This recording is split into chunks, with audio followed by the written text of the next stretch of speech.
مشاهدينا الكرام، في هذا الجزء من الحلقه الحديث هذا يتواصل مع رئيس العام لرعايه الشباب الامير عبد الله بن مساعد. سمو الامير، عندي واحده من الملاحظات اللي جتني هنا على هاشتاج، كلام مهم كلام مفيد، بس الامير عبد الله يتكلم بسرعه شوي عنه بالبطيء. لازم واحد يكون عنده البطيء ويبطئ الكلام حقي. باقي ما ابتسم، هم الثنتين ايش اسوي؟ طيب اتكلم بسرعه وعندي مشكله في الابتسام في الصور. اي هذا بنتكلم عن الابتسام والصور دي بنتكلم عنها. خليني اسالك عن القسم النسائي. نعم.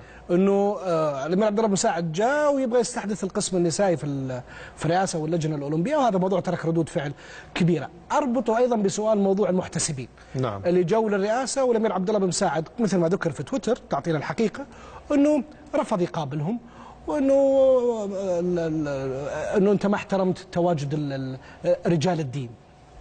استغفر الله. اول شيء خليني بقول لك انه اي واحد يعني سواء كان يعني يتمتع، يعني اي واحد يعرف اي شيء عن المملكه يعرف انه هذه بلد لا يمكن ان تكون الا بلد لا اله الا الله محمد رسول الله، وانها ما قامت على الاسلام ولن تقوم الا على الاسلام، وان تاريخ المملكه من مئات السنين يعني هذه النقطه الوحيده اللي لا حياد عنها ولا تفاهم حولها. احنا يا اخي ليتك انت قلت برضو انه كان في حديث نسب لي في جريده الرياض.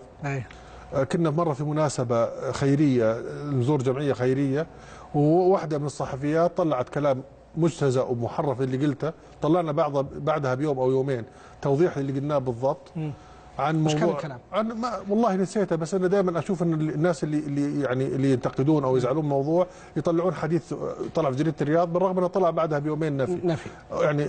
فانا اقول لك اول شيء خلينا نيجي اول شيء احنا مستحيل بدنا يعني اطمن الناس. اول شيء انه مستحيل احنا في المملكه، ولو انا حتى رئيس رعايه الشباب انهبل مثلا الدوله لن تسمح له، والدوله لن تسمح انه بيكون في اي شيء يعني يخالف دينها. هذا شيء واضح.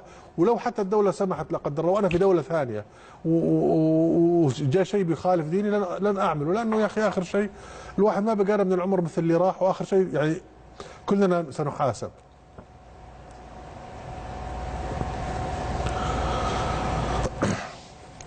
فاصل قصير بعده.